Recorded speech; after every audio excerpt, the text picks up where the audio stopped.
what is moral injury, right? And how does it reflect on our lives? Well, the way we behave and the consequences of it can be really devastating. Yeah, of course. So moral injury is a concept and a term coined in 2009, I think, by Litz. And it's what happens when we violate or transgress our morals, values, and ethics. What happens when we act out of accordance of who we thought we were? And then, you know, in research, as research developed, it was like, what happens when we witness someone else do that? Mm-hmm. And so it's more of the moral self, which I love as a topic. I don't think we really discuss each other as moral agents. Yeah. When I think about a person, I'm not like, you're a moral being, you know, and that's sad because morality is such a huge component of who we are. So moral injury really focuses on that. And I think the consequences of moral injury are quite dire, suicide being one of them, addiction being a really common one, withdrawal from society and isolation, so much shame.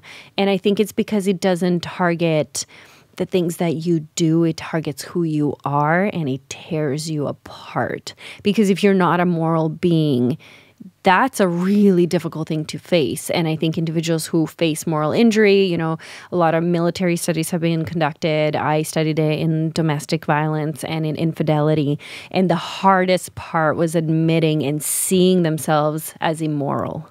Yeah. And I think that that's a really fascinating topic that in trauma, you know, if we think about the wars that have occurred there, how many people felt like they stayed moral throughout it? That's not even a discussion we're having yet. Yeah. And so that's, you know, I don't think we can ignore morality and act immorally and be like, oh, that's okay, I'll make it better later, or I'll pray about it, or I'll confessional or whatever, because that's not what it is. It's about transgressing your own humanity. Yeah, but how would you define moral injury? Because it's not so easy to define it and make put the brackets, the borders around it. You know, I mean, the definition is quite literally violation of ethics, values, and morals. Like that is like the most commonly used definition. But in practice? But in practice, you're looking at the consequences of something like that, right? You're looking at the mechanism of cognitive dissonance.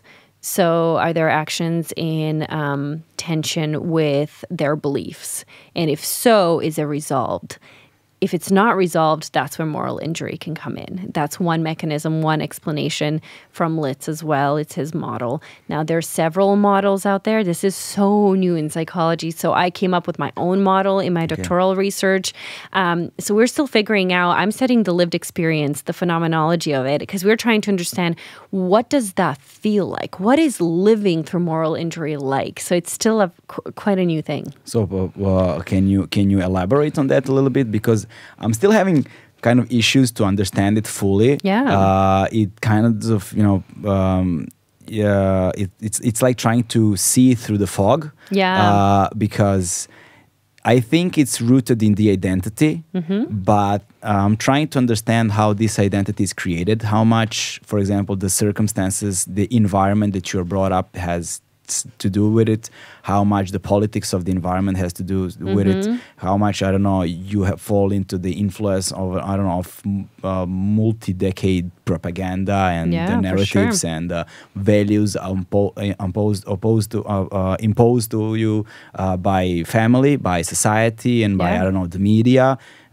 This can fall into, you know, the social media a lot also, because it penetrates the way so you have a bunch of examples which basically mirrors our everyday life by, you know, telling the story of an ex. You're telling the story of all of us, like opening your eyes, trying to see through the screen, and then within a few seconds picking an icon, you know, and letting the anxiety wash over you before you even start the day. Yeah, exactly. And so on and so forth, you know, just checking on your Instagram stories while sitting in work every few minutes. And I know, it's like, did I watch my story? Yeah, did I get some likes, you know, some social capital from it, you know, releasing some endorphins or dopamine, whatever. Totally. Yeah, stuff like that. But so talking about the moral injury, of course, you know, it's a big leap from, you know, Instagram likes to moral injuries, but at the same time, not so much because, but I'm trying to understand the principles behind it, how it is rooted,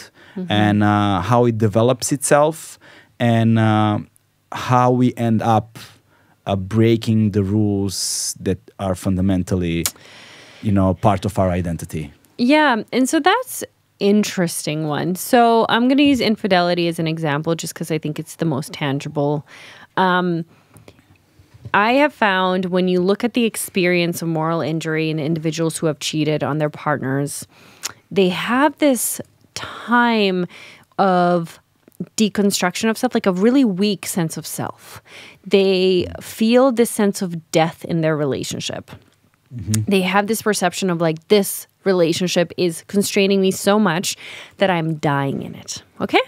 So what happens is like a weak, vague sense of identity. And then in order to grasp life, to feel vitality, to feel alive, to feel like themselves, they cheat. And then by cheating, they also transgress themselves and feel less like themselves. Yeah. So you have as this, a consequence. As a consequence. Yeah. So what happens is I call it the paradox. In your attempt to grasp, you further lose. And it's like almost like a weird trade, and you're just going back and forth. And you're like, okay, I feel more like myself. At the same time, I've never felt less like myself, because most people don't wake up one day and go, I'm going to cheat on my wife. Yeah. And when it happens, they go, wow, I had that moment of embodiment of vitality, and I traded it. And then I also never have felt more alien to myself. I've never felt like a stranger. And I think that that's an interesting dynamic to just understand, like, how the self is implicated in something like that. Yeah. And then you have this cognitive dissonance of like, I believe that infidelity is wrong and I'm doing it. Yeah, and this cognitive dissonance is a thing to comment on, because it really takes a huge part when we witness somebody else breaking the morals. Yeah, absolutely. Yeah. And what was interesting to see was the impact that their infidelity or their immorality had. So individuals who believed that that infidelity was wrong because society told them it was wrong, because they grew up Christian, for example, they had an easier time getting over it. They went, you know what? I did what I had to preserve my sense of self. I violated these morals, but they didn't really feel mine. So the consequence was less. And those who really identified with the moral, the consequence was larger. But that just shows you that although you're surrounded by moral norms in your society, it is only to the degree which you really inherently believe them that the impact will matter. So, of course, you might feel shame and guilt, mostly guilt, because you're like, okay, I really effed up, I shouldn't have whatever. But unless that moral is yours, the moral injury doesn't happen when you just violate cultural norms. It happens when you violate your moral norms.